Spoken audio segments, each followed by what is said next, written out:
I got here so Just late. take it easy. Had to get her down there. You'll be doing this in 2 weeks. Sorry. I was watching that clock, not my watch. Cindy's not in here.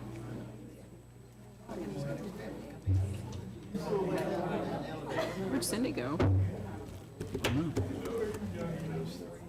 Where's our city clerk? City clerk, where are you? She's not in the audience. Earth to Cindy, Earth to Cindy. She'd probably run back to her office and go, Where's our city clerk? We're ready. Shall we go on without her? Wait.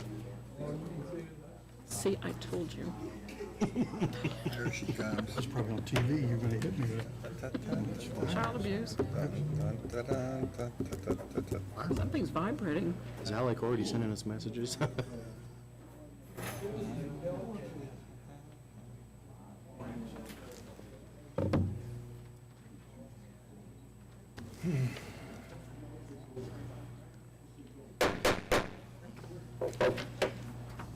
Good evening. I'd like to bring this regular commission meeting to order, Tuesday, March the 27th, 2012.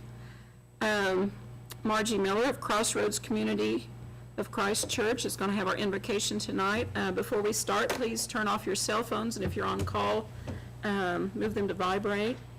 And please stand and remain standing for our Pledge of Allegiance. We're grateful, Lord, for the opportunity to be here this evening and participate in some way to the proceedings that we are here to observe. We're grateful for these city commissioners who have agreed to serve and given of their time so generously. And we pray that each one of them will be aware of your Holy Spirit as they attempt to continue with the work of the community tonight.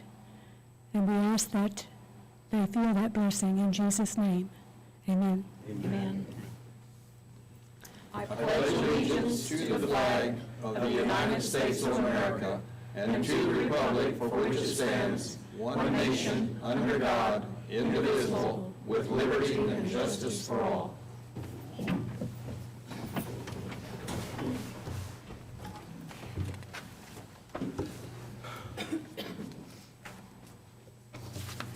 Before we start the regular meeting, I would like to make an announcement, something to be proud of for Coffeyville.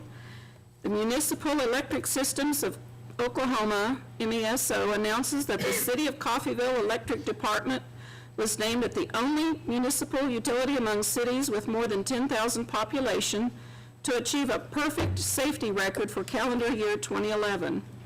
The utility operated without a lost time accident for the entire year in an industry that ranks as the 5th most dangerous in America. This is the second time that the association has recognized the department for outstanding work practices. Coffeyville was recognized for outstanding distribution construction standards, excellent customer service, and very low margin of customer service disturbances. Coffeyville employees met the requirements of their work with professionalism and safety due to employer efforts. These efforts include 4 years of rigorous field experience and testing of each line worker before he achieves Journey line worker status.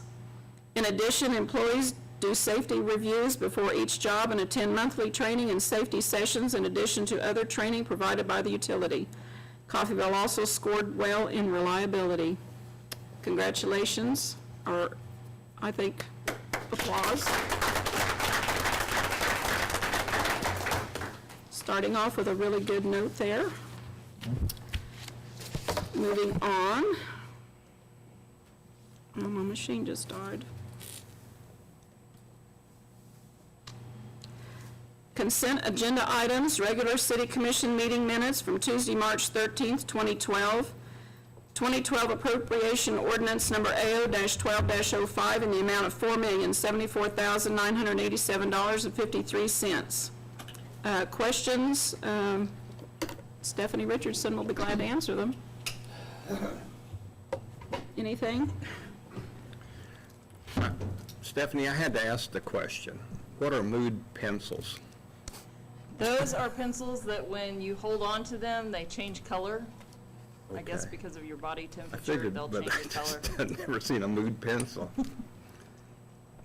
One other question I have, Stephanie, I noticed we're doing a lot of lights and electrical work at Leclerc, the ball diamonds. I know we have arrangements with the JUCO, or do they share in that ball diamond too? You know, Not at that park. Okay, I know we They do the control softball, both yeah. facilities at Walter Johnson. okay, so that's purely the city function. Right, that project that's been going on or is near completion, City Rec purchased new lights for all of those ball fields, and city staff put those in place, or did the construction side of that, so. I know, it's And then outstanding. there's some other line work that's been going on along Woodland there as well, so. The fence and everything, it's outstanding looking ballpark now. City Rec's invested a lot of money there, and we certainly appreciate what they've done for the community. Any other questions? I'll move to approve the consent agenda as presented. Second? Motion was made by Commissioner George and seconded by Commissioner Gonzalez to approve the consent agenda as presented. Mayor Jones. Aye. Commissioner Edwards. Aye. Commissioner Horn. Aye. Commissioner George. Aye. Commissioner Gonzalez. Aye. Moving on down to regular agenda items, public hearings, discussion on the Youth Activity Center. We moved this item up from the end of the agenda. The Youth Activity Center, City Manager Jeff Morris will make comments. And part of the reason we've asked you to move that up is there's renters scheduled to be at the facility, and so we want to free Mr. Tyeska up to get back over there as soon as we can, so. But just a few comments, and the original part of the Youth Activity Center was constructed in 1979, and the gym was added in 1982. Since that time, improvements to the facility have been minimal. And during last year's strategic planning sessions, when staff met with the commissioners, it was determined now's the time to invest in that facility and update it. The building has literally been used by thousands of youth and other members of our community since it was built.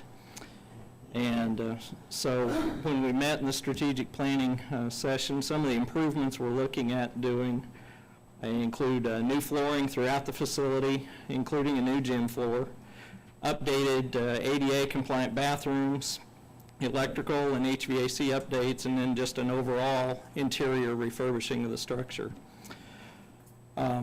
We asked Mr. Tyeska to come here tonight. He began work at the center in 1981 as caretaker and manager of the facility. He's now been at that facility for over 30 years and is a fixture at the center. He's nearly always there to welcome all who use the facility. He is definitely loved by all the youth who affectionately call him Mr. T. Due to the length of time he has worked at the center, no one is more qualified to speak about the facility than Mr. Tyeska. Therefore, we invited him to attend tonight's meeting to participate in the announcement of the city's plans for the renovation. What we didn't tell Mr. Tyeska is we really aren't seeking his thoughts on the need for improvements tonight. As previously stated, the commission's already made that determination. Now is the time.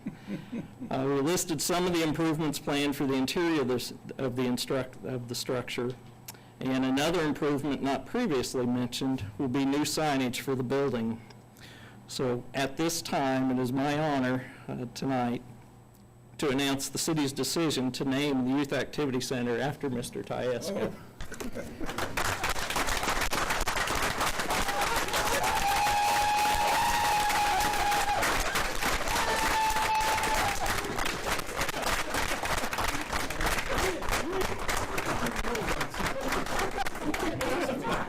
I'm not done yet.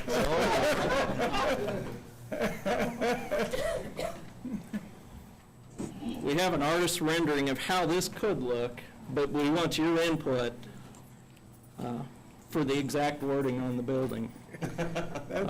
Once the official lettering is placed on the building, we will have a formal dedication ceremony. So at this time, I want to recognize you and your family who snuck in behind you.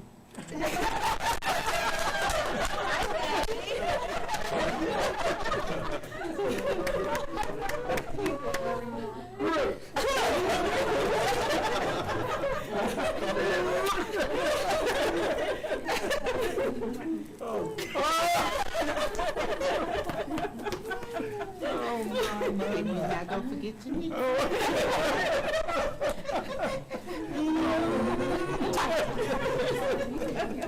We want to thank you for your 30 years of dedicated service to our community. It's truly been a pleasure. I went there to work part-time, and there about 2 months, and they decided it was all mine. But it's something that has helped me get this far in life. I enjoy being with people, and the job keeps me active, so it's beneficial to me too. So I just hang on till they run me off. Oh, man, you hell on with me, you have trouble. Usually you have a lot to This is yours to keep. All right. All right. And like I said, we will be doing a formal dedication ceremony once we get your approval on the letter. Okay. We will get that ordered, get them on the building. All right. All right. So, Appreciate everybody.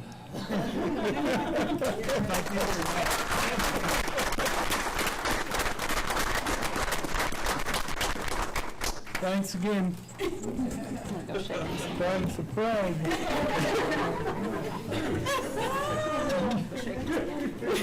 Here, honey.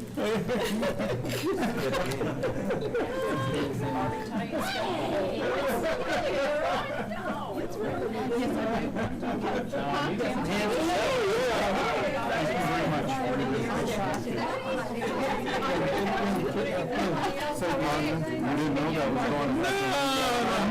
I kept wondering why it necessary. We had 2 meetings. And I told Cindy, I said, why is it necessary for me to come to 69? Finally caught up with me. Congratulations. Good job. Everybody's good. Well, you know, when we played the Chiefs, you remember? I played on that team. Oh, really? I'm not from Kobe. You got a meeting. Nobody's more deserving.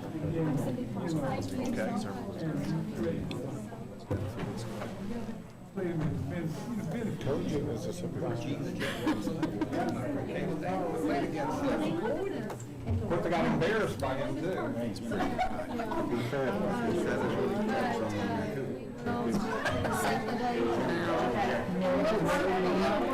Everybody's scheduled so that they'll be able to. That's what makes fun being on the commission. That's the fun part. Yeah. I almost started to cry over that. Dedicate that service to all those kids. These kids were sneaking in right behind me. You're quiet. Gosh, I went to school with Barbie, and I haven't seen her in 40 years, and she hadn't changed. I recognized her the minute she walked in. I know know. Thanks for coming. True pleasure. You've been sitting there today, man. Let's call it,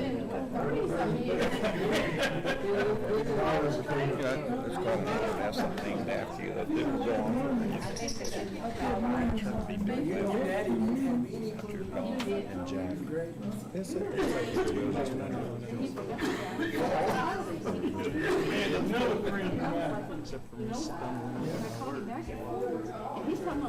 This is certainly one of the good perks of being on the city commission, to seeing something like this happen.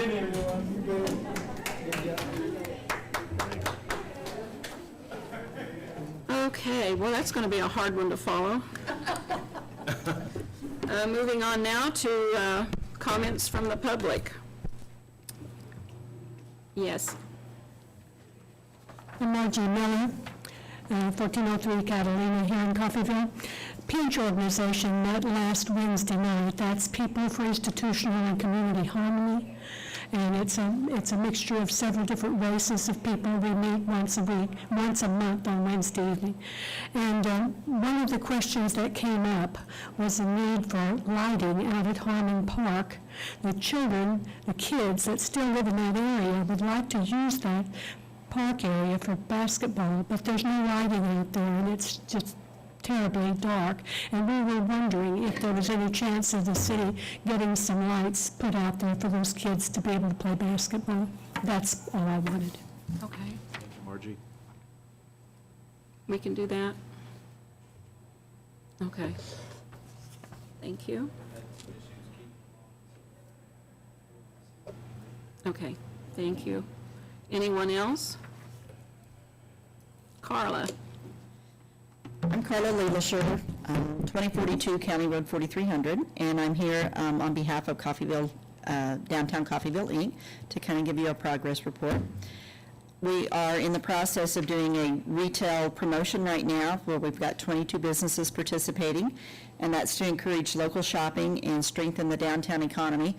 We'll have punch cards where you shop in the downtown. You'll be able to get a punch card, and then through the 30 days at the end, you'll be able to go into a drawing and win a gift baskets from the individual businesses downtown.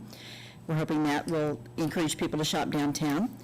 We also are in the process of a facade contest that we will do a dollar-for-dollar match up to $2,000. So if there's anyone in the downtown area wanting to improve the exterior of their buildings, they will submit the drawings and what they're wanting to do. It will go before the board for approval, and then it'll be a contest. It'll be up to $2,000. If they spend $2,000, we'll match it with $2,000. And then we're also going to be having our 5th anniversary. Believe it or not, it's been 5 years since we started all this. And that will be April the 12th at 5:30. And it will be in an upstairs ballroom above Sunflower Antiques, which is where Lisa Brookover lives. And so we're inviting you all to come to that to kind of celebrate our successes and still things that we need to do for the next 5 years, or the past 5 years. And then on the 24th, we'll be back here at the commission to give you our annual presentation. And that's what I have to say. Okay, Thank you. Thank you. Anyone else? Okay. No old business, new business. Resolution number R-12-30, a resolution to sell property located at 608 North Maple. Treasurer Angie Naden will make comments and address questions. Mayor and Commissioners, we have received an offer to sell the Neighborhood Stabilization Program house that we have at 608 North Maple. The offer is $40,000. The individual who made the offer does meet the income requirements of the program and has also pre-qualified for financing. We have run this by the grant administrator, and they're agreeable to the sale. However, because the city owns the property, the commission must authorize the final sale. Staff does recommend that the commission approve the sale of the property in the amount of $40,000 to Irma Kallenberger. And I'd be happy to answer any questions that you may have. This house is certainly in a nice little neighborhood. It's a cute house. It is. And property to the north of it is available to them also. Actually, that was an option to lease that property. However, this purchaser is not interested in doing that. It's a, Okay. just was not something that she was She wanted to interested take in. on. Right. Right, okay. Any questions? I move to approve Resolution R-12-30 for adoption. Second? Motion was made by Commissioner Jordan, seconded by Mayor Jones to approve resolution number R-12-30 for adoption. Commissioner Edwards. Aye. Commissioner Horn. Aye. Commissioner Gonzalez. Aye. Commissioner George. Aye. Mayor Jones. Aye.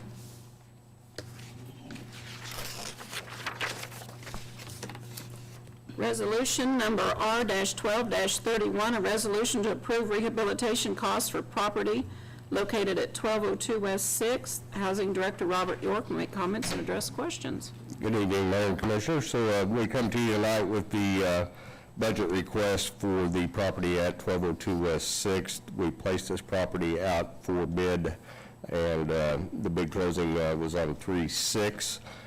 We had 13 contractors go through this property for the construction walkthrough, including the college VOTEC program came through the property just as a educational tool for the kids, and was beneficial to both of us. Actually, I've received some good feedback from them as well.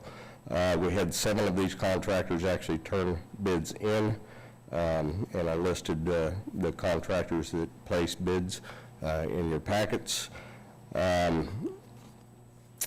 Attached in your packets also should be the CAD drawing for the current state of that property and then the future state for that property. We are proposing to convert that into a 3-bed, 1-bath house instead of a 2-bed, 1-bath house.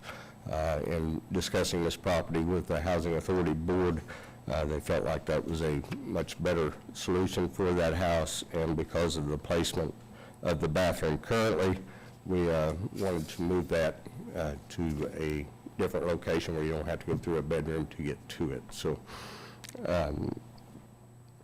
the renovation cost we initially presented on purchasing this house was estimated to be at $38,000. It did come in just a little bit higher. The electrical work was a little bit higher than bid, and some of the construction work was a little higher than what we were estimating. We do feel that in adjusting some of the scope of work and some of the materials that we requested, we can get back in line with that initial estimate. So at this time, we are requesting funding of $40,000, a not to exceed amount of $40,000 for the rehabilitation budget for this project. That will put our total not to exceed budget at $68,000 for this project. We did complete a uniform residential appraisal form on this property. The amounts came back in the low to mid 70s as far as resale value for that property in comparison to what's sold out on the market right now. So we'll have $68,000 total in the house. And If we hit that total budget, yes, it would be, that would be the not to exceed. and here somewhere you said somebody estimated the value of it might be $75,000 or thereabouts. That's going off of the uniform residential appraisal report, which was, it should have been in your packet as well. That's looking at the sold comparables for that area, and then actually adjusting prices versus, on number of bedrooms, number of baths, lot size, that type of stuff. Well, if there are no further questions, I move that we approve Resolution R-12-31. So move. Motion was made by Commissioner Gonzalez and seconded by Commissioner Horn to approve resolution number R-12-31 for adoption. Commissioner Gonzalez. Aye. Commissioner George. Aye. Commissioner Edwards. Aye. Mayor Jones. Aye. Commissioner Horn. Aye. Thank you, Bobby.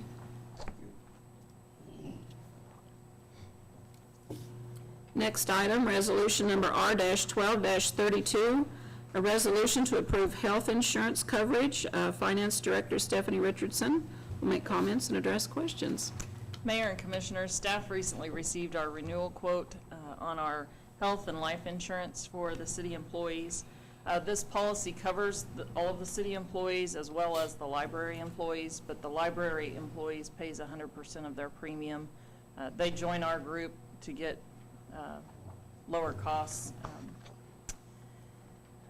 We, as the health committee, we have a health insurance committee. We got together, discussed how we wanted to do our bids this year, kind of educated ourselves on what kind of plans are available as far as all of the healthcare changes that are going into effect, whether we would remain what they call grandfathered or lose our grandfather status. So we've worked a lot this year trying to educate ourselves on all of that information. We discussed the policy, or discussed the taking it out for bids this year to other insurance companies. Once we received our quote, we got back together. It was a decrease this year. We received a 7.8 decrease, or 7.8% decrease in our premiums. So the committee elected not to take it out to bid with other companies. There is a spreadsheet in your packet that goes through all the details of the cost of the plan. We are partially self-funded, so we do buy what they call specific stop loss at a $50,000 limit. So once someone has an event and they've gone over $50,000, then stop loss will kick in and pay that. We also purchase a reinsurance aggregate stop loss. So once we hit that amount, then reinsurance would kick in and pay any costs over that the plan would have. Let's see. We have 3.02% of claims for administrative charges, and then our life insurance is $2.40 per month per $10,000 per employee. As far as the city's costs, the city will maintain its annual contribution, which is negotiated during our negotiation with the unions at $9,000 per budgeted employee. And the employee's monthly contribution will remain the same this upcoming plan year. The Health Committee plans to remain active, again, educating ourselves on all of the changes that are coming up with healthcare, and we recommend approving this resolution with Blue Cross's quote that they've provided us this year. If you have any questions, I'd be glad to try to answer those or go through the spreadsheet in detail. I got a couple. Okay? You said it was a 7.8% decrease, Yes. and you said the city's going to maintain paying what they pay, and employees are going to maintain paying what they pay. Then where's the 7.9% decrease? Well, the amounts that the city is paying in and the employees paying in are paying in to cover the maximum exposure, since we put money in the fund and cover our own claims. Those two revenue sources actually don't cover the full cost of the plan. If you look at the last spreadsheet or the spreadsheet that's at the back in a blue area, you can see the employee contributions add up to about $189,000 or $188,000. The city's share, I'll find it, is about $1.4 million. The total cost of the plan is over $2 million, and where we're making up that gap is in years where we don't hit that maximum estimate on claims, we keep that money in the fund, and so we're using that in future years going forward. Right now, well, for this year, we're using $564,000 out of that fund to make the gap, or fill up the gap. And that's money that the city's been putting in its contractual amount each year. If we don't use it in claims, it's there to be used for health insurance going forward. How much do we have sitting in that fund now? Do you have that estimate?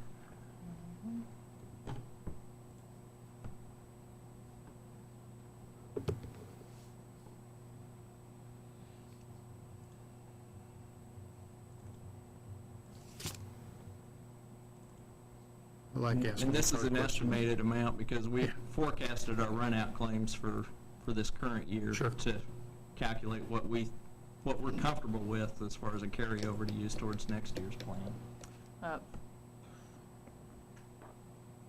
That's the 564,262. That's all of it. Okay.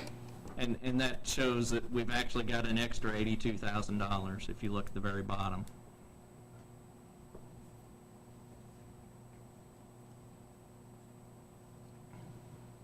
Okay, all right. Other question is, what percentage, we talk about percentages, what percentage does the employees pay of the 100% that of the insurance? I mean, what is their deductible? In other words, what percent of employees paying and what percent are we paying? Yeah. On average, I believe it's about 90-10. It's real close to that. So about It's been a while 10%? since I've calculated it, but it hadn't fluctuated much. Okay. And if you remember, last year we were facing an increase, and the city actually put a little bit more in to try to maintain that percentage or that ratio. The employees increased their contribution. The city did a little bit one time, because if we deviate too far from that ratio, then we lose our grandfathered status, and all of a sudden, all these other requirements of the health plan start being imposed upon us, driving up our cost. Okay. The- That's all the questions I got. Any other questions? I was just curious, you talk about grandfather, but why did the employees vote against going out to bid, just to test the market to see what? I think it was because we actually saw a favorable bid from Blue Cross, or proposal from Blue Cross. When you put it out for bids, no two plans are exactly alike. When we're self-funded, they all have their own little quirks. And so by doing that, we're also putting the whole plan at risk of losing its grandfathered status. Well, my other question is, when did they reduce it to 7% before or after you notified them you weren't going to go out on bid? I'm just curious. Well, we got a proposal that was actually a decrease, and it wasn't a full 7.8%. It was 5.5%, and that's the first column you see right at the dark green line there, vertical line. Okay. And we told them, we're going to consider going out for bid. You need to go back and sharpen your pencil, because we had a good year on claims. And that's part of the reason we had the reserve to carry over, and that's when they came back with a better quote of a savings of 7.8%. So you initiated? So we didn't take their first offer, right. Good. How often do we not have a reserve that we carry over? How many years has that happened? Early on, when I started here, when we first switched to partially self-funded, there were some years where we had no carryover. But for the last, I'm going to guess, 7, 8 years at least, we have always been able to cover that margin. Now, that doesn't mean we haven't had to increase what the city's put in and what employees have put in on their own. Right. That has increased over time, but we've always had something to help soften the blow. What do you estimate then, if it runs just the same as it did last year with the claims and everything else, what do you estimate then when the reserve will have at the end of the next cycle? Just roughly. 82. Will we have another 500,000? 82. No, because we're funding. But I don't know what our claims. Well, he's saying if we have the total, we estimated our total cost for this year when we calculated the carryover, so if we have that. We still have that. No, okay. We've got that calculation, but we'll have to send it to you. We don't have it in here That's tonight. fine. Move to approve resolution number R-12-32 for adoption. Second? Motion was made by Commissioner Edwards and seconded by Commissioner Gonzalez to approve resolution number R-12-32 for adoption. Mayor Jones. Aye. Commissioner Horn. Aye. Commissioner George. Aye? Commissioner Edwards. Aye. Commissioner Gonzalez. Aye. Resolution number R-12-33, a resolution to approve allocation of fiscal year 2012 local alcoholic liquor funds. Finance Director Stephanie Richardson. Mayor and Commissioners, the state of Kansas imposes a tax at the rate of 10% on gross receipts derived from the sale of alcohol, liquor by any club, caterer, drinking establishment, or temporary permit holder. Those funds are then remitted to the state, and then because we're a city with a population over 6,000, we receive 70% of those funds back as local alcohol liquor funds. Per state statute, we are required to deposit that. A third goes to the general fund, a third goes to Special Parks and Recreation Fund, and then a third goes to Special Alcohol and Drug Program Fund. We annually receive requests for distributions from these funds, and in the past, we have distributed to the Coffeyville Police Department, 4 County Mental Health, ADSAP, Alcohol and Drug Safety Action Program, and then last year we added Montgomery County Big Brothers, Big Sisters. Staff recommends approving the same ratio that we did last year. That last third that goes into the Special Alcohol and Drug Program, this would allow 4 County Mental Health 20% of those funds, ADSAP 20%, Montgomery County Big Brother, Big Sister 20%, and the Coffeyville Police Department 40%. I do believe we have representatives here of each organization that would make comments. Let's see, we have Ms. Bromley and Ed Rutherford and Dennis Gallagher. Would any of you like to make comments?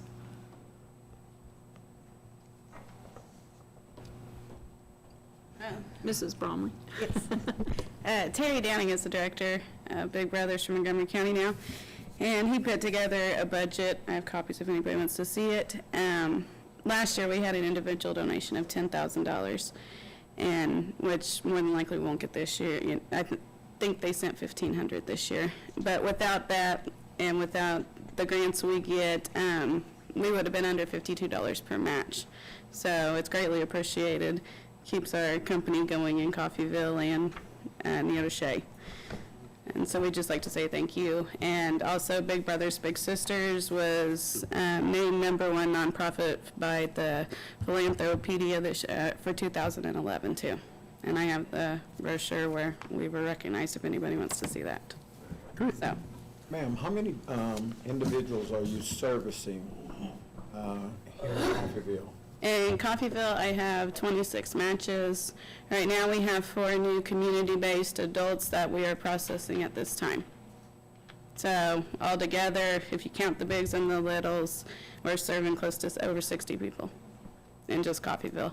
We are starting a program in the Independence area, and we started in Neodesha this year too. So. I just want to say my son, when he was in Lawrence, he had a little brother, and he's had him since, I think the child was 9, and he's like 14 or 15 now, and it's a good program. There's a lot of great success My stories son has with ours. enjoyed it, and Yeah. even though my son's still in Kansas, has moved to Kansas City, when he got married, the young man wanted to come to Ryan's wedding, so, They still keep in touch. yeah, they Yeah. do. That's nice. So, Thank you, Sarah, for good your work. program. Thank you. Sarah. Thank you.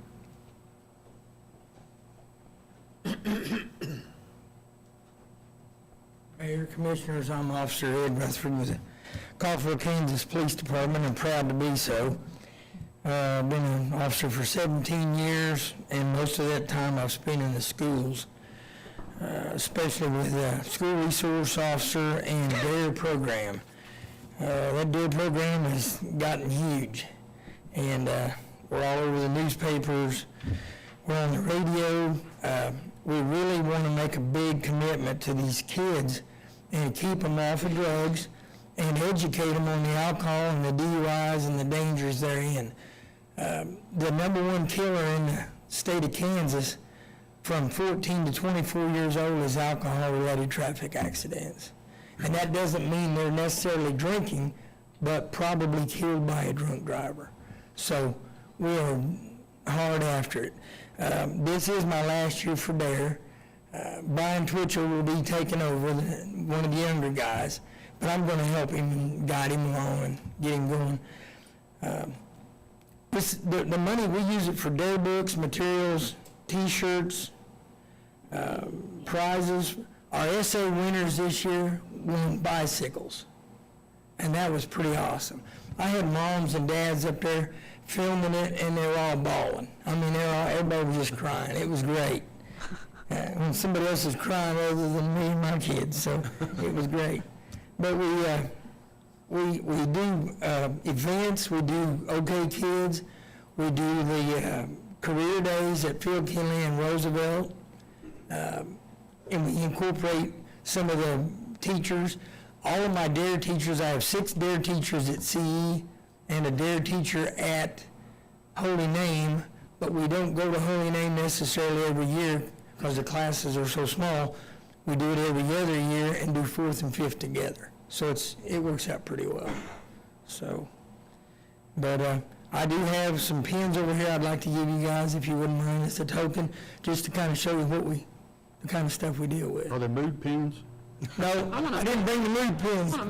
I do have some. They're pretty nice. We know if the kids are mad or happy or whatever.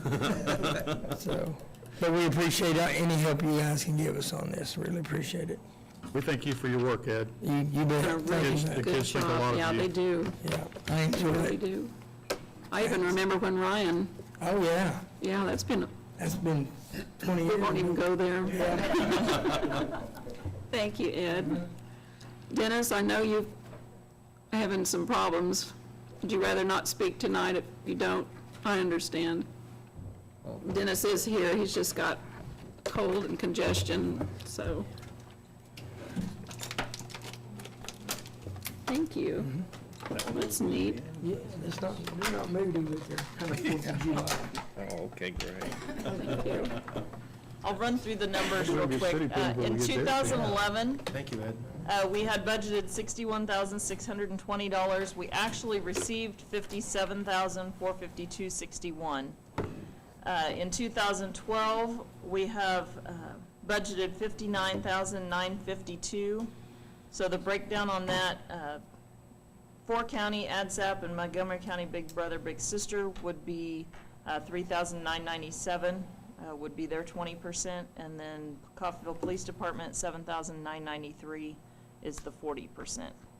And that's kind of what we're setting out tonight is the allocation of how those funds are distributed for that third of the alcohol money. Okay. Our third that goes to the general fund, does it flow through the general fund into any particular place, or does it just kind of go and just grow the pot bigger? It basically, It has to stay there Yeah. for general city services, and doesn't flow through anywhere. The reason I ask is because Ed mentioned, the alcohol-related accidents are one of the top killers of young people, not just in our community, but around the country. And I think he would probably agree that one of the biggest nights of the year, the potential for that to happen is prom night. And I would love to see the city of Coffeyville take a couple of $1,000s out of its general fund share every year and kick it over to the high school's after prom committee, and use a couple $1,000s of that money to help support that after prom situation. They've been going for, gosh, about 22 years now, I think, 22, 23 years. And I think it would be a very appropriate thing for some of the sales tax, or not sales tax money, but this liquor money to go to something like that to try to help kind of promote an activity that might just save one kid every 10 years, but if that's all it saves, it's worth it. So I would like to see us do something like that every year. Good idea. I like the idea. If we could do that, it'd be great. Good idea. And I think Beth Craven is ahead of it this year. Beth Craven, Craven, okay. she can be reached at the high school. Morel now, isn't it? Beth Craven, Yeah, Craven. yes. used to be Merle. That, or you can call my wife and she can get you Beth. Okay. But y'all do really great jobs. It's hard to pick any one program. I just was thinking of Ryan with Big Brothers Big Sisters, but y'all do an excellent job, so thank you. Well, I move to approve, if there are no further questions, Resolution R-12-23, and like to thank all the entities involved for the good work they're doing, and keep up the good job. Absolutely. Second, Motion was made by Commissioner Gonzalez and seconded by Mayor Jones to approve resolution number R-12-33 for adoption. Commissioner Edwards. Aye. Commissioner George. Aye. Commissioner Gonzalez. Aye. Mayor Jones. Aye. Commissioner Horn. Aye. Thank you all. Resolution number R-12-34, a resolution to execute a change order with TriStar Utilities for a sanitary sewer main replacement project. City Manager Jeff Morris. Mayor and Commissioners, Thanks again, Ed. at the February 14th commission meeting, you all approved a construction contract with TriStar Utilities for replacement of sanitary sewer main, complete with residential taps and manhole connections. The quote we got, as we often do in our water wastewater department, was based on unit prices. And once the project is done, we come back with the final quantities and make the adjustments we need to make. This particular project, we estimated that we would be replacing a little over 1,400 feet of sewer main. It's 8-inch pipe and roughly 19 to 23 services, and then reconnect 6 manholes. When we got into the project, and I think I informed you all about this, we actually learned there was more line in that area that needed to be replaced. So we, while we had the contractor there, the materials on hand, we told him go ahead and get the rest of it done. So the final quantity came out to be 1,615 feet of main, 25 service connections, and 7 manhole reconnections. The original contract amount, based on those estimated quantities, was $85,301. The additional work, again, just extending the math, is $8,604. So it brings the total project to $93,905. So what we're doing tonight is seeking your approval of that change order of $8,604. We do, we do have some cleanup work to do there. I think most of the residents in the neighborhood were very pleased with the job, but I did hear from one this weekend where now that we've had some rain, some of the dirt is settled and we need to go back and do some cleanup, and we will be doing that. So I move to approve resolution R-12-34 for adoption. Second. Motion was made by Commissioner George and seconded by Mayor Jones to approve resolution number R-12-34 for adoption. Commissioner Horn. Aye. Commissioner Gonzalez. Aye. Commissioner Edwards. Aye. Mayor Jones. Aye. Commissioner George. Aye. Item 6 is discussion on fire insurance proceeds. I could comment on this one. I think the discussion at the last meeting was about revisiting the 1987 ordinance that sets out the procedure for dealing with fire insurance proceeds. And after that discussion, I looked at a couple other cities to see how they were handling that issue, and they were handling it the same as we have been handling it. And turns out that there's a state law that sets out the procedure. It's our ordinance actually mirrors the state law, so there's really no leeway on what we can do unless the state changes the state law.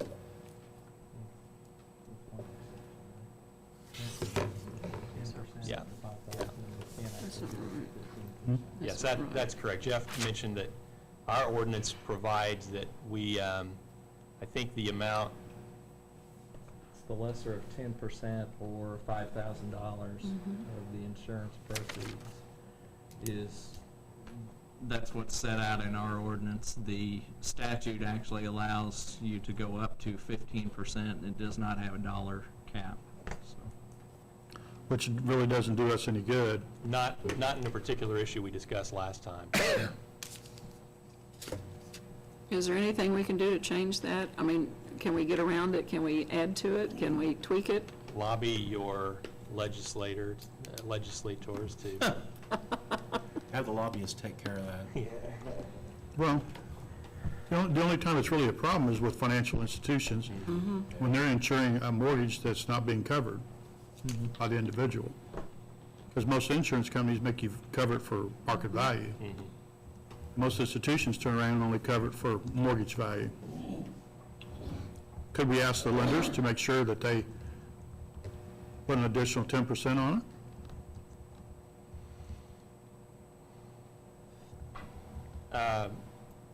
That's just a question. Yeah, I think we can make the request. I don't know that it would have the force of, No, I'm not, Yeah. I don't think we can force them, but right. if we ask them nicely or request that they look at that, because it does help us in case of, we do have a fire, being able to Absolutely. clean it up. Yeah.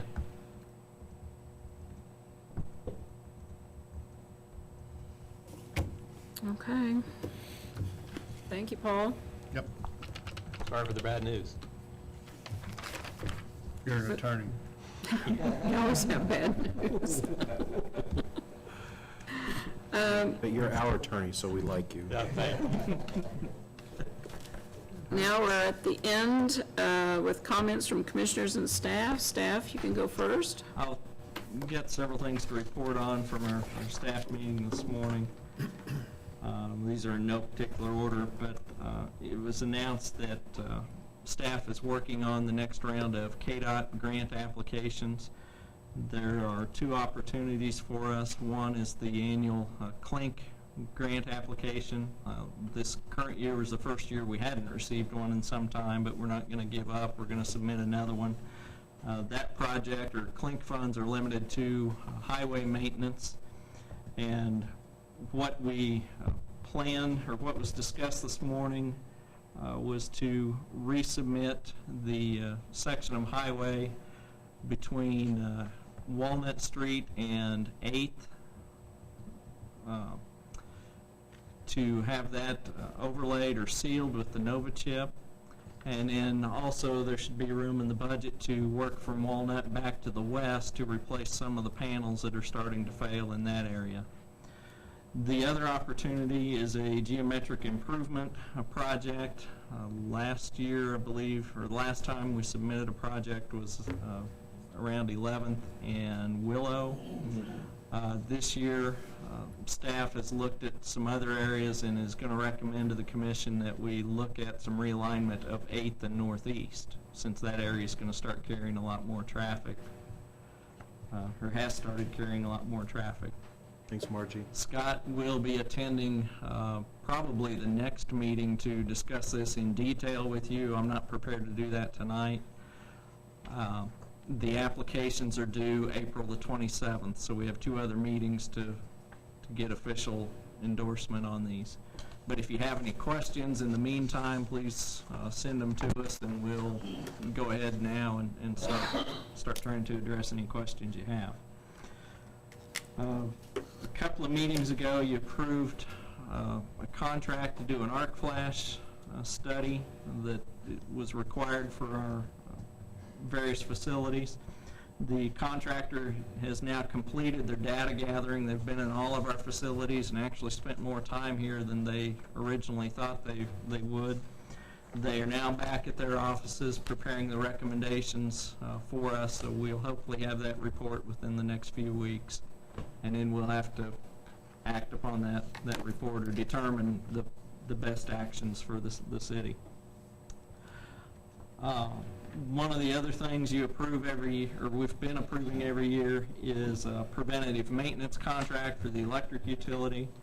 Right now, Criswell Engineering, which is the contractor we selected for this year, is in town doing some work at A-Sub right now.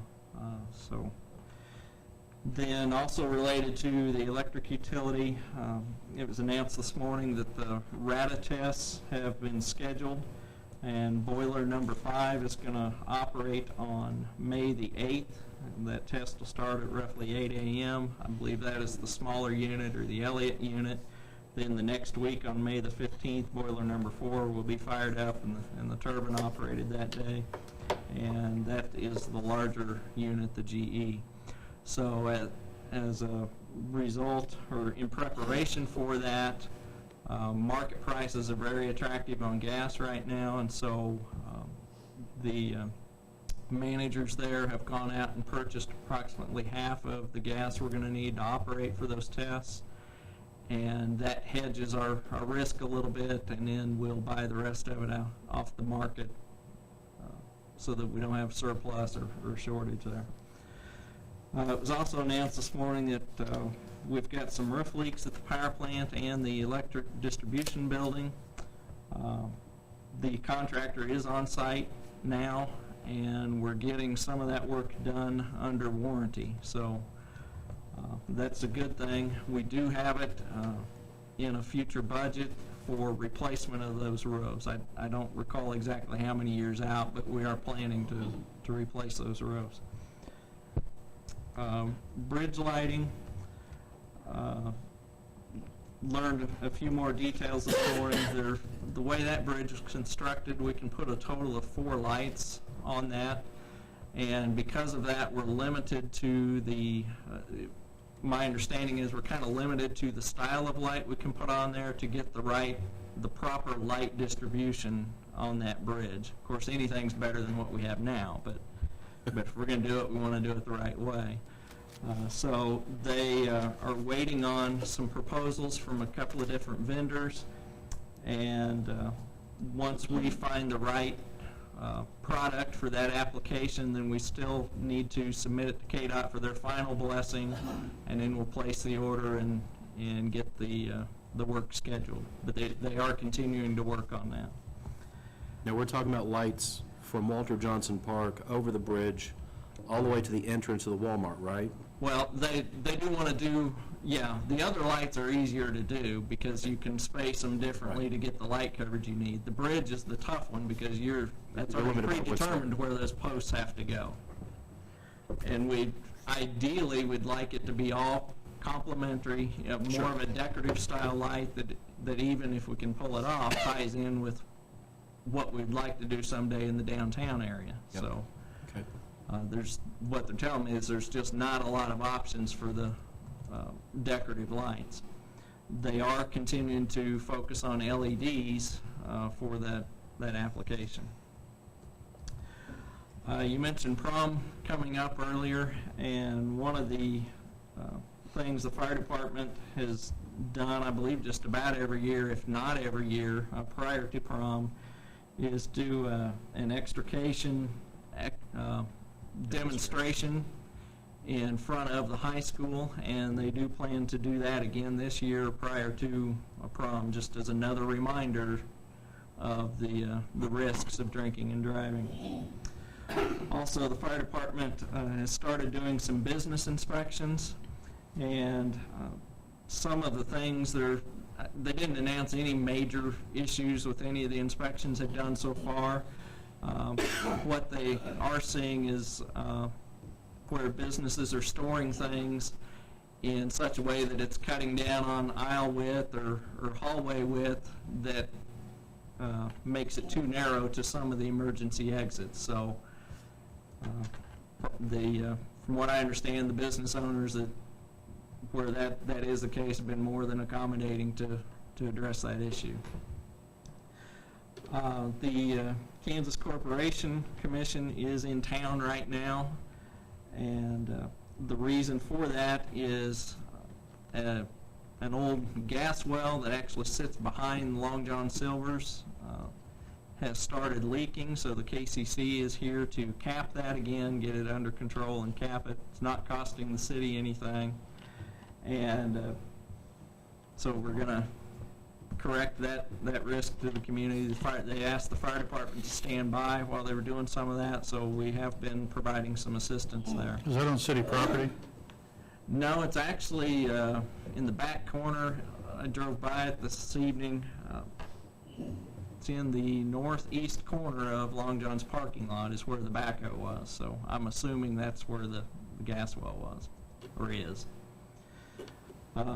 Also, Scott Massman informed me that the representative from KCC let him know that They are now going to be able to assist the city in the capping of all the old gas wells in our industrial park, which will improve the value of that property immensely when as we try to market that for industrial development. So there are a number of them out there, and so if the state follows through on that will be a huge help as we continue to market that area. Dennis Jacobs reported that so far in 2012, the issuance of building permits is actually running ahead of 2011. Of course, we're pre-hailstorms from 2011, but to date, he has issued approximately 34 permits. Total value of the improvements listed for those permits is in the ballpark of $3 million. So seeing investment in the community, it's a positive sign. Then Chris announced that our contract for internet bandwidth is about to expire or expire in the not too distant future. So he's already in discussions looking at our options for that, and is actually talking to 3 different ISPs to try to get us the best deal we can get. The last thing I was going to touch on was at the last meeting I was attending the American Public Power Association legislative rally in Washington. I was there not on the city's expense, but as an officer of the Kansas Municipal Energy Agency this year. I went as a representative of KMEA and the city of Coffeyville. We had some very good meetings with the staffs of the 4 representatives for the state of Kansas and both senators. Didn't actually get to sit down with the congressmen themselves, but their staff, it appeared to me their staff are the ones that actually get the work done, and they were very familiar with the issues. Most of our discussions focused on EPA and some of the rules and regulations that they're imposing, especially on electric utilities. One that is of great concern to us is called CSAPR, or the Cross-State Air Pollution Rule. And fortunately, this is one where we've actually gotten a stay for implementation in the court right now. But if it were implemented today, it would actually limit the amount of time that we could actually operate our power plant because of the credit or the allowances that we would be credited with. They base it on, I'm probably going to get this wrong, but I think they look at our last 5 years of runtime and not what we're capable of doing, and that's how our allocation of emission credits was determined. And Mike Shook, who's the deputy director there, estimates that the allowances we think that we would receive under this rule would allow us to operate roughly a week and a half to 2 weeks without having to go out and purchase additional credits, which may or may not be available, and you don't know what price those credits are available. So that is a federal rule that we're continuing to monitor closely. I know even our state legislature is involved in that. Attorney General Schmidt is very familiar with it and was part of the action to get a stay on that rule. It affects, I think, 4 or 5 of the smaller utilities. It certainly affects the large utilities that have the larger plants. So.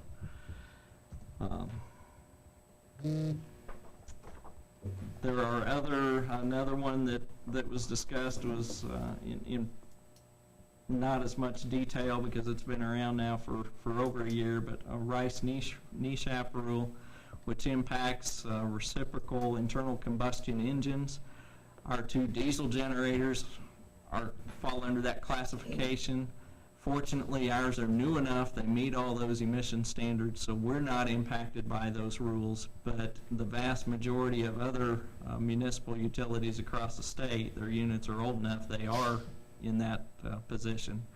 And they're having to make economic decisions as to whether or not they're going to invest a couple of $100,000 per unit to put catalytic converters on these, or just get out of the business entirely, the generating business. And most of these units across the state are peaking units. They're there for emergency purposes only, or when you need the power in the hottest months of the year. So they're doing the economic study to determine what direction they need to go. Certainly an attack on municipal power. So. Other things, one other thing that I'll talk about is, it's my understanding in the President's budget proposal, there was reference to eliminating tax-exempt financing, which is a huge tool for municipals, not only for utility purposes, but other projects through the community. And so we took a few moments to express our concern about that. You know, from a utility perspective, that does nothing but drive up the cost of rates to the customers. When they're paying a higher rate to finance an improvement or a utility project, that has to be covered somewhere, and the way it works is it comes back through rates. That's what they want. Yeah. So it was interesting. I mean, all of our representatives and senators from Kansas are certainly concerned about this. It became very apparent to me that in a lot of ways they're helpless in the cause, because a lot of this is being driven by the congressmen on the coast that have a completely different perspective on these issues than we do in the Midwest. So while they support us, the message I came away with is, these things are going to happen. Our best fight is to try to mitigate the impact of it, or get some amendments in there to minimize the impact. But it is something we're going to have to adjust to.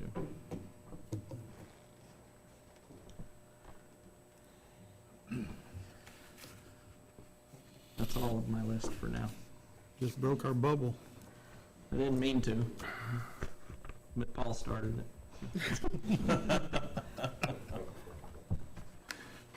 Gentlemen, any I comments? do have a copy of the legislative priorities that was prepared by Kansas Municipal Utilities, because they had representatives there as well as a few other municipal or cities from Kansas. All together, we had I think 12 to 15 people representing Kansas at this legislative rally. So you're more than welcome to look at this. I can make copies if you like. Shares more information on it than I gave you. Okay. Jeff, I did see a news report at noon today. EPA passed today, I guess, legislation on coal-fired electric plants. They now have to cut their emissions in half. And so there's a lot of concern around those. Yeah. Yeah, there's clearly an attack on coal. Someday we'll all be living around a campfire again and eating grass. That sure makes a good case for going water, using the river. Yeah, sure does. And that's a project I've got on the utilities list to investigate, see if investing in run-of-the-river hydroelectric would be a good investment for our community. If you build a dam on the river south of town, you could develop the river along the east side of town. I mean, it could be a lot more than just a boon for our electric utility. You've got the same vision I do. The issue that, in the research that I've done, the issue you have is permitting for new dams, whereas right now the city actually owns 2 dams on the river. One's in need of repair, but the other at the water plant is functioning as it should.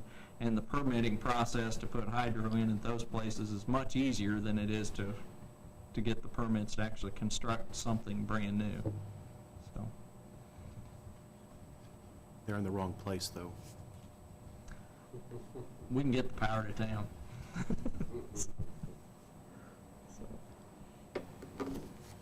Thank you, Jeff. Gentlemen, any comments? I had a citizen contact me and share that she's a resident, and there's several over behind the National Guard Armory, and there's a storage area behind the National Guard Armory that is seriously an eyesore, and was wondering if we could have, or whoever has that storage area, I don't know if it's city or if it's the college. You're talking 8th Street. Yes. The old Okay. armory. Yeah. West 8th. Yeah. Is, I brought that up once before. That- Yes. It is an okay. eyesore. It's a part of the old Yeah. armory property, Right. and it's not a residential property, is that No, correct? Okay. Right. And to seclude that, to hide it with some kind of fencing. It has fence around it, but they can have some kind of slats or something that would just conceal all of that storage over there, Their front window looks right in on that. right into it. Okay. That's number one. Number two, North Park is inadequate for children to play on with the swings and the what have yous, slides or whatever. There's a lot of children in that area, and that park could really be utilized if we would upgrade it. It really needs upgrading. I agree. What we had envisioned following the flood was if the apartments that we've talked about before on East 2nd and East 3rd are removed, we really no longer need that park in that area, and we'd like to relocate all that equipment to North Park. Okay. Was a plan we had for the future, but that it hadn't come about as quickly as I thought it might. So anything that we would invest in that area still could be relocated? In the Harmon area or in North North. Park? Right. Well, it wouldn't have to be relocated, it could stay there, and Okay. anything else we put in there just be an addition. And so that's a concern that was brought to me. Another thing, and I'm being the watchman on the wall now, and I'm sounding the alarm. 2nd Street apartments, 3rd Street apartments, individuals on the east side between 1st Street and 4th Street are living in an area where we really need to get them out of there. It's, it's unsafe. I'm being redundant with that, and sounding off constantly because we need to do something. The other day, we had a big gas leak over there. The gas leak has been repaired by the gas company, but it was so thick over there that if somebody had flipped a cigarette out the window, it could have blown. And they got on that. They took care of it. The fire department was over there watching it and this kind of thing. My concern is residents with the industry just is not a good thing. And so the sooner we can engage in trying to get something to happen will benefit the citizens. I've been communicating with Mr. Bentley on that, on the concerns that we have there. Don't have any grand thoughts yet, but he wanted a little time to continue thinking about it and analyzing the situation to come up with a recommendation. So I am communicating with him, and we'll keep reporting back to you on that as I get different information. Anyone else? I have a couple of questions. Klein Road project, how's that coming along? Chuck and Jim were not able to attend staff meeting this morning, but I do know they met with Wayne Goodmanson and our engineer with Trans Systems. I was there. Paul attended that. I'm going to defer to Paul to see how that meeting went. That meeting went fine. Wayne and the other KDOT representative, and his name escapes me, were going to go back to the KDOT higher-ups and try to finish putting together the new agreement and then send that to us. And that's kind of where things stand right now. The way I am looking at it, once we get that agreement, that revised agreement in place, then I'll be comfortable going out and doing the land acquisition we need to do.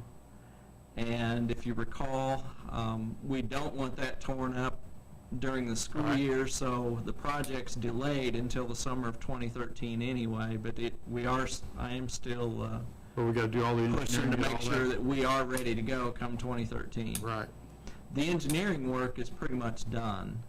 It's just the land acquisition, some of which could take a little bit of time, and the timing, getting the contractor scheduled to get in here at the right time. Okay. Second question, 1109 West First. Bob, where are we at on that? Is that listed now? Carla did a comparative market analysis on it. I got it this morning. I sent the information out to the Housing Authority Board, waiting on their response as far as the listing price for that one, but we're ready to get it listed and get it on the market. Are we going to come out all right? Yeah, she's recommending around 52.5. We've got 48, I've got the exact figure right here. 48, 156.77 is what we ended up with in that property. When you subtract out for sales commissions, we'll end up making, if we sold it for 52.5, we would make $1,193 a year. Good deal. Don't want to lose no more money. Right. That's all the questions I had, Mayor. Jeff, I have a question. Has there been any more activity or anything going on with the real versus personal property situation with the, down the legislature?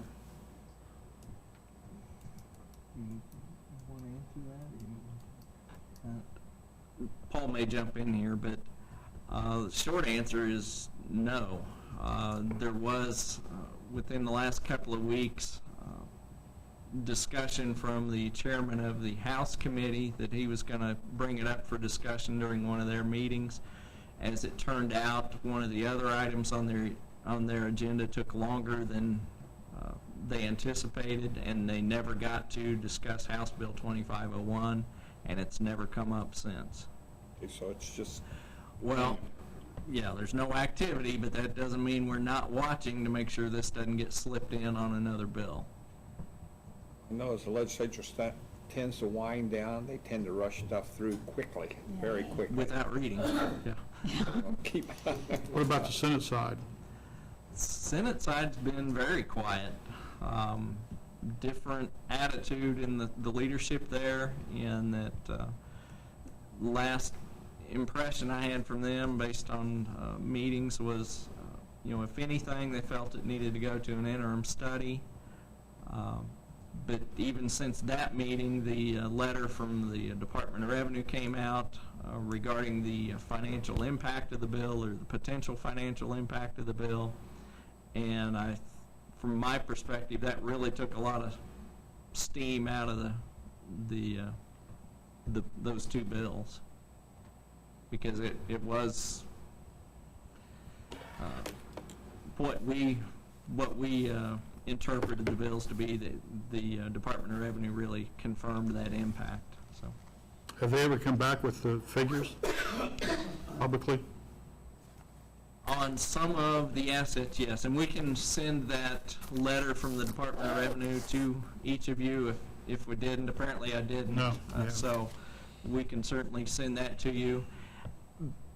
It identified, the state's largest assets, the refineries, the fertilizer plant here, put a value on that.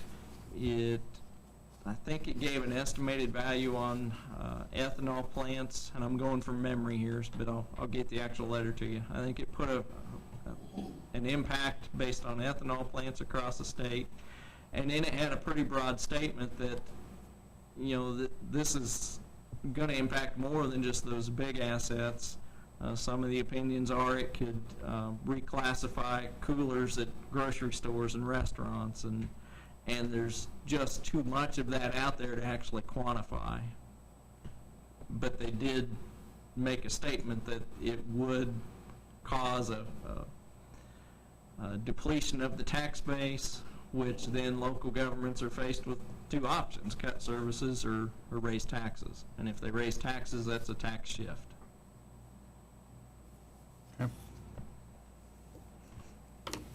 Are we planning a street overlay project as part of the residential street improvements funded by the half-cent sales tax?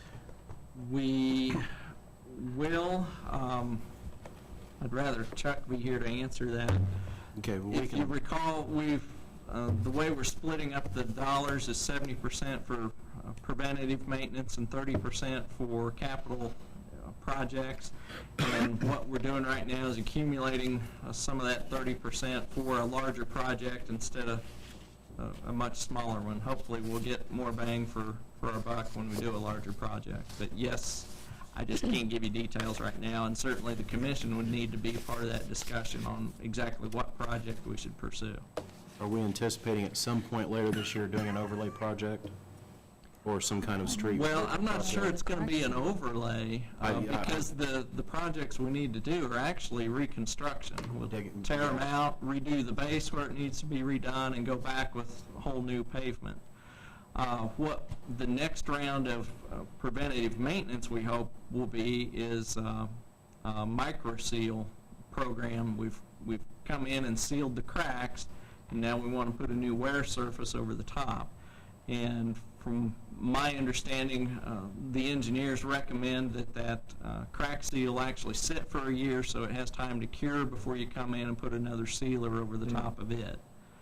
So I've never actually seen a micropaving project, but I imagine it's going to make the road look like it's been overlaid, although it's just a fraction of an inch. But that'll come out of the 70% dollars, and the 30% we're going to use for reconstruction. Yeah, and I asked because I've had a number of citizens ask me about that sales tax and where the money's gone, and of course, they're getting misinformation from the village idiot who's writing an article in the paper once a week, and you and I know that that money's being spent. Right. And if you look at the new Google Maps that have just been put out, you can see the crack seal on the streets all over town. And I guess my concern is, are we putting information out there in a way where people can say, oh, this is how much money they've generated off this sales tax, this is what they've spent it on, and, I mean, in a more cut and dried fashion so that we can't be demagogued in the newspaper, basically. Certainly open to suggestions on how to do that. Yeah. So, I can ask this when Chuck's here. I know, just by looking at the map, I mean, I can see we've crack sealed a lot of streets in town. Yeah, we have, I think, 108 miles of paved streets in our community. Yeah. And between the work the city crews did and the work the contractor did, I think we are over 20 miles that have actually been crack sealed now. And I'm going from memory, but we talked about some of that with the Leadership Coffeyville class a few weeks ago.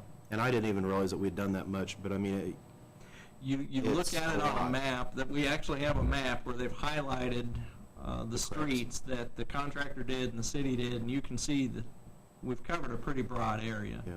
It would be interesting at some point at one of our 2 meetings next month if we could have a version of that map that just shows what's been crack sealed. And absolutely. I would, going forward, I would be interested to know what streets we're wanting to spend that 30% on. If not, maybe a wish list. I know it's too soon to know right off the bat what streets we're going to be doing. Well, I know two that I hear about the most in the community are Buckeye and Overlook. Yeah. I'm sure there are others, but those are the two I hear about the most often. But we're And not going to be, I don't we're not know. going to be doing any alleyways, right? No, All right. not with that money. And also, you could put the information on our Coffeyville website. Aren't our legal notices also available on that website? It's www.coffeyville.com. People that do not get a local newspaper can go to the library. They have computers there, and you can get on our website and look about anything up that you want to know. So it's, if I can do it, anybody can do it. And that's a fact. Ooh. Anything else? And I just wanted to say thank you for the alleyway behind the Orchland Annex over here off of 8th Street. I voiced concern about a month ago about that alleyway being really rough, and that was taken care of pretty quickly, and I appreciate that. Okay. It's much better. I'll pass that on to Chuck and Jim. That's it. Anything else? Meeting dismissed.